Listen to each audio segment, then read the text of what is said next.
어저께 멍님 안 계셨는데 제가 깜빡하고 제라 꽃봄 살포를 못했어요. 방역을 해야 되는데. 네, 그런 거 같더라고. 진짜 타이밍이 기가 막혔다.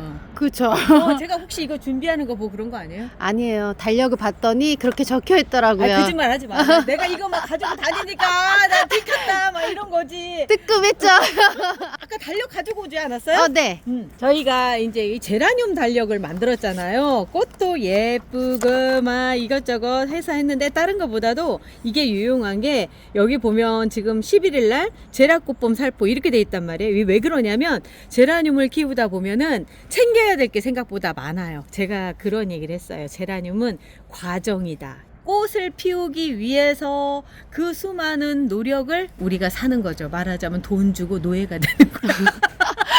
그런데 노예가 되면 좀 제대로 해야 되기 때문에 그 제대로 된 노예가 되기 위한 그런 것들을 쭉 이렇게 적어 놓은 게 이 달력인데요. 지금 보면은 이미 리갈 저온 처리가 시작이 됐어요. 저 리갈 저온 처리에 대한 얘기는 제가 다시 또 말씀을 드리고 오늘은 방역에 대한 얘기만 좀 해볼게요. 왜 그러냐면 이거 되게 중요해요. 우리 여름에 진짜 제일 많이 들어온 문의가 그거 아니에요? 애들이 죽어요. 맞아요. 그죠? 실장님은 현장에서 전화를 받고 상담을 하니까 그런 거 느끼시죠? 왜냐면 저희는 솔직히 안 죽었어요, 많이. 네, 근데 많이 죽어요. 왜 그럴까요? 네. 그런데 사실 요즘에는 보편적으로 잘 죽기보다는 애들이 왜 이렇게 멀쩡하지? 뭐 요런 때예요. 여름에는 애들이 막 죽어가니까 막 그때는 소독약 뿌리고 막 다른 거 다 하시거든요. 그런데 그때는 이미 늦었어요. 그렇기 때문에 그때 약 치고 그런다 하더라도 애들이 죽고 그래서 정램이 떨어져서 제라늄 그만두신 분들도 계시겠지만 그러다가 얘들이 왜 이렇게 예쁘게 꽃도 피고 이러지 하면서 다시 이렇게 의욕이 뿜뿜해지시는데 그럴 때 안심을 해버리면 내년 여름에 또 다시 시작이 됩니다. 왜 그러냐면요. 일단 첫 번째, 곰팡이균은 겨울을 좋아해요. 왜냐하면 겨울철에도 버틸 만큼 곰팡이는 겨울 온도에 잘 버티고요.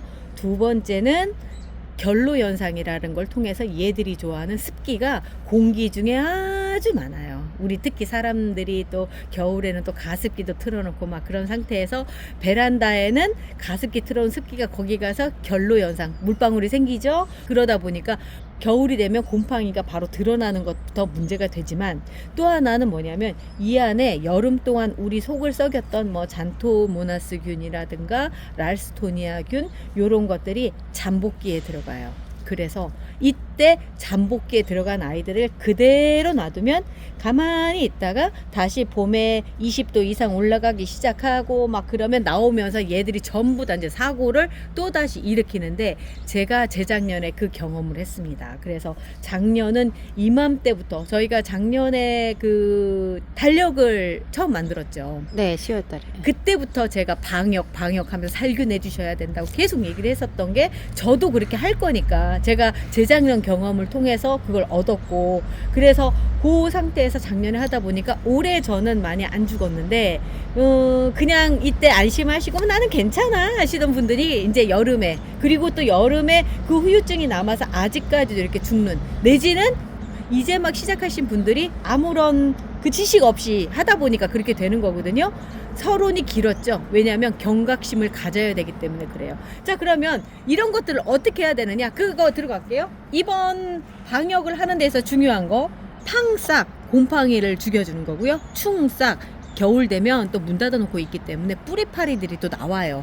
어디선가 다른 화초에 묻어서라도 오면은 얘들이 제라늄도 굉장히 좋아하거든요. 그래서 이제 뿌리파리 잡기 위해서라도 이 충싹을 써야 되는데 이거는 흙에다 섞어서 분갈이 할 때 쓰는 거예요. 생긴 거는 이렇게 생겼고요. 제 영상 보시는 분들이라고 하시면 다 아실 거예요. 다 아시는 분들이 다 쓰셨고 쓴 다음에 효과가 완전 남다르다는 거 느끼실 거예요. 저희는 지금 거의 뿌리파리가 보이지 않아요. 정말 신기했어요. 신기하게 없죠. 네. 그런데 이제 보면은 제가 분갈이 할 때 느끼는 거지만 곰팡이도 많이 없어졌어요. 없어진 게 아니라 거의 없어요. 제 거는. 심지어 저기 요 바로 앞전에 영상을 찍으면서 곰팡이가 있길래 봤더니 양양님 거였어. 아, 그 정도의 효과가 있는 게 얘인데 이거는 분갈이할 때 쓰시고요. 그 흙 속에 있으면서 어떤 영향을 끼치는 거라고 한다면 지금부터 진짜 중요한 거 얘예요. 제라꽃봄. 때도 많이 탔죠? 그럴 수밖에 없는 게 저희가 많이 쓰고 있기 때문에 그래서 그런 거예요. 자, 색깔이 요렇게 푸르스름한 색입니다. 바깥쪽은 핑크색인데 안에 왜 액체는 이런 색이에요? 라고 물으신다면 얘 원료 때문에 그래요. 황산구리라고 하는 성분이 있어요. 이게 뭐냐면 보르도라고도 얘기를 하는데 말 그대로 구리예요. 구리에 녹슬면 푸르스름한 색으로 변하죠. 그거예요. 산화가 되게 산화구리라고도 얘기하고 황산구리라고도 얘기하는데 보르도라고 얘기하는 이유는 뭐냐면 우리 포도로 유명한 지방, 프랑스의 보르도 지방. 아, 포도에 병이 생겼어요. 그 병을 이 구리 성분으로 뿌려줬더니 그게 잡히더라는 거예요. 그래서 세균, 그러니까 포도에 생기는 세균성 질병부터 잡았기 때문에 얘는 이미 검증이 됐는데 그게 중세 시대서부터 사용이 된 거예요. 그럼 얘가 어떻게 작용을 하기 때문에 그러냐? 세균을 바로 가서 확 죽여버리거나 이게 아니에요. 세균이 다시 번식을 한, 세균은 아시죠? 생명이 짧아요. 대신에 번식력이 좋아요. 그래서 얘들이 번식을 할 때 세포벽을 형성을 못하게끔 녹여버려요. 그거 아예 없애버리는 거예요, 그러면? 그러니까 녹여서? 피부가 생기지 못해서 죽어버리는 거죠. 아, 그래서 예방으로 이걸 쓰고 있어요. 식물은 치료는 안 됩니다. 사람이랑 틀려요. 피가 돌지 않기 때문에 사람은 피를 통해서 각 세포에 어떤 것들을 날라주면서 그리고 많은 연구들을 통해 사람은 살려야 되니까. 근데 식물은 그것만큼 연구를 안 했어요. 식물 같은 경우는 걸리면 그 다음은 답이 없는 상태가 딱 돼버려요. 그 다음에 죽어버리니까 바로. 그 다음 생명 주기가 또 짧고.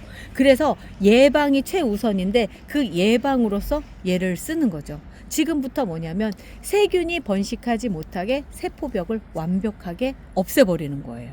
그러면 얘는 죽어요. 한 번으로 되지 않아요. 그래서 달력을 보시면 방역 매주 화요일 날 할 수 있게끔 이렇게 돼 있는 게 그건 거예요. 요때 안 죽은 놈 이때 죽고 이때 죽고 이때 죽고. 이게 날씨가 추워지는 이 시기부터 일주일에 한 번씩만 얘를 해주시면 그 다음에 여름철에 되면 더 이상 번식을 할 수 있는 세균이 없어지는 거예요. 그걸 노리고 지금부터는 이 작업이 진짜 중요합니다. 당장 나타나는 건 아니지만 내년 제라늄의 그 성패를 결정하는 게 여기 달렸다고 보시면 돼요. 자, 어떻게 쓰느냐면 500배 희석회에서 쓰는 거기 때문에 1리터 기준으로 2ml를 넣어주시면 돼요.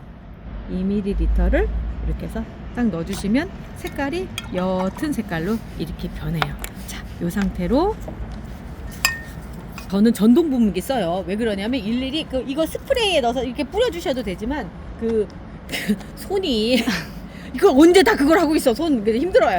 자, 이렇게 해서 어떻게 해주시느냐면 광택이 날 정도로 이렇게 뿌려주시는 거예요. 꽃 빼고죠?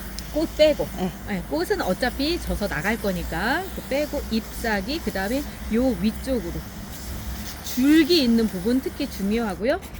요렇게 해서 위에가 다 젖을 수 있을 만큼 뿌려 주셔야 돼요. 그냥 위에 이런 거 있잖아요. 그냥 이렇게 가버리면 안 돼요. 그러면 안 돼요. 요 정도까지 뿌려 주시고요. 또 요 뒤에 있는 애도 한번 뿌려 볼게요. 이 사이사이에 이렇게 해서 밑에까지 뿌려 주십니다. 다 이렇게 젖을 수 있게끔 해주시고 또 볼게요. 아우, 꽃이 너무 예쁘죠? 로코코라고 하는 아이예요. 제가 밀필드 로즈랑 똑같다고 해서 그동안 얘를 좀 정말 잘못된 거다 했는데 진짜 로코코라고 하는 애가 존재한 것 같아요. 자, 얘도 이렇게 해서 뿌려주시고요. 제라늄은 특히나 털이 많은 식물이에요. 이런 데 보면 털이 많죠. 그렇기 때문에 더 흠뻑 뿌려주셔야 돼요. 다른 애들보다. 그 흙 속에도 뿌려줘도 되나? 그렇죠. 흙 속에 뿌려주셔도 되는데 위에만 이렇게 흙 속까지 들어가면 이 안에 들어가 있는 얘들까지도 죽일 수가 있어요. 어떤 분들 그 얘기예요. 흙을 그냥 다 소독을 하게 과산화수소수 이렇게 타서 위에 쫙 뿌려주면 안 되느냐고. 그런 거예요. 우리 장에 있는 그 대장균 잡겠다고 그 유산균까지 싹 다 죽이는 상황인 거예요. 아, 필요한 것까지 다 죽인다 이거죠? 그러면 더 미생물의 공격에 더 쉽게 돼버리는 거예요. 그 다음 들어오는 거예요. 그렇기 때문에 꼭 이게 막 무조건 세균을 다 죽이는 건 좋지는 않고요. 이 흙 속에 좋은 균이 먼저 들어가서 번식을 하는 게 중요해요. 그래서 우리 분갈이 할 때 이걸 넣어주는 거예요. 먼저 들어간 균이 먼저 선점을 합니다. 그렇기 때문에 여기도 마찬가지예요. 나쁜 놈들이 먼저 들어와서 선점을 하고 있기 때문에 오랜 시간 싸우는 거예요. 계속 점진적으로 죽이는 거예요. 그럼 이렇게도 생각하실 수 있어요. 그러면 매일매일 뿌려주면 좋지 않을까요? 좋은 생각이죠. 그렇지만 절대 안 돼요. 절대 안 돼요. 왜 그러냐면 이 살균이라고 하는 거는 알게 모르게 이런 식물 표면에 우리 아주 눈에 보이지 않는 현미경으로 들여다봐야 보이는 그런 상처를 내요. 그 상처를 복구할 수 있는 시간을 벌어줘야 돼요. 그래서 일주일에 한 번 정도가 좋고요. 아, 나는 그래도 빨리 뿌리고 싶어요 라고 생각하신다면 적어도 3일 간격은 두셔야 된다라고 하는 거예요. 그렇지 않고 빨리 뿌려주시면 계속 애들이 이 끄트머리가 말라간다든가 하는 현상들이 벌어져요. 그래서 영양제 주실 때 그 너무 자주 주시면 문제가 되거든요. 그 간격은 벌려서 주세요 라고 하는 거 꼭 지켜주시는 게 좋아요. 그래서 영양제를 여러 개를 주신다고 생각을 하실 때는 적어도 이틀 간격은 주셔야 돼요. 그리고 그러면 오늘 이거 뿌렸어요. 그 다음날 영양제 주면 안 되나요? 영양제는 그거랑 좀 달라요. 그렇기 때문에 영양제는 내일 주셔도 상관이 없어요. 그렇지만 적어도 똑같이 제라 꽃봄을 쓰신다면 일주일 간격은 벌려 주셔야 된다라는 거고요. 또 하나는 이런 질문 하실 수 있어요. 그런데 왜 이름이 제라 꽃봄이에요? 살려서 보기 때문에 제라 꽃봄인가요? 아니에요. 이 구리 성분이 또 하나는 또 극적으로 그러니까 모든 꽃을 피게끔 해주는데 도움을 줘요. 그래서 꽃을 보려고 생각하실 때 제라 꽃봄 요거 뿌려주시는 게 좋아요. 그러면 꽃볼팡팡은요, 걔는 얘보다는 몇 배의 효과가 있는 거예요. 얘는 1+1의 효과인 거예요. 첫 번째 효과는 방역, 그러니까 살균의 효과가 크고, 그 다음은 꽃도 볼 수 있게끔 해준다 라고 하는 거가 얘의 가장 큰 장점이라는 거죠. 그래서 혹시나 지금 사놓고 안 쓰시는 분들이 있으시면 얼른 꺼내서 쓰시고요. 꼭 필요하신 분들은 구입하셔도 괜찮고요. 제가 봤을 때 그 제라늄을 키우는 데 있어서 가장 첫 번째가 뭐냐라고 저한테 물어보신다면 저는 무조건 살균이라고 얘기합니다. 왜냐하면 살아있어야 키울 거 아니에요. 맞아요. 죽었는데 뭘 키워? 그렇잖아요. 당장은 지금 시즌은 애들이 잠복기에 있어서 안 보이지만 얘들이 여름 되면 굉장히 심해진다. 대신에 지금부터 해놓으면 여름을 무사하게 넘길 수 있다. 요거 꼭 기억하시고요. 살균 꼭 해주세요. 제가 뼈저리게 느낀 결과입니다. 요렇게 흠뻑 뿌렸잖아요. 근데 요즘 날씨에 다들 선풍기를 안 틀더라고요. 그러면 이제 이거 선풍기에 말리는 게 좋아요? 아니면 그냥 이렇게 냅두는 게 좋아요? 요즘 많이 건조해서 네. 뭐 굳이 선풍기까지는 아닌데 많이 뿌렸잖아요. 한꺼번에 많이 네. 뿌렸잖아요. 그러다 보니까 습도가 한꺼번에 올라가요. 선풍기 틀어주시는 게 첫 번째로 좋고요. 만약에 안 된다 한다면 간격을 좀 벌려주시는 게 좋고요. 그리고 창문은 가급적 열어서 환기를 시켜주시는 게 좋아요. 사람 몸에 나쁜가요? 나쁘면 안 팔아요. 저희는 가정에서 베란다에서 쓰는 거를 우선으로 생각을 하고 있습니다. 막 사람에게 나쁜 영향까지 주지는 않지만 그래도 환기를 시켜서 빨리 말려주시는 게 더 좋다라고 하는 얘기를 지금 말씀을 드리는 거고요. 그리고 날씨가 많이 추워졌어요. 날씨 추워졌는데 요거 다음에는 제가 이 날씨 추워진 다음에 어떻게 하는지도 또 영상으로 만나 뵐게요. 이렇게 하루하루 제라늄 키우는 데 있어서 꼭 필요한 말씀 다 전달해 드리니까 구독 눌러 놓으시고요. 아침마다 우리 7시에 만나요. 우리 내일 또 봐요. 내일 또 봬요.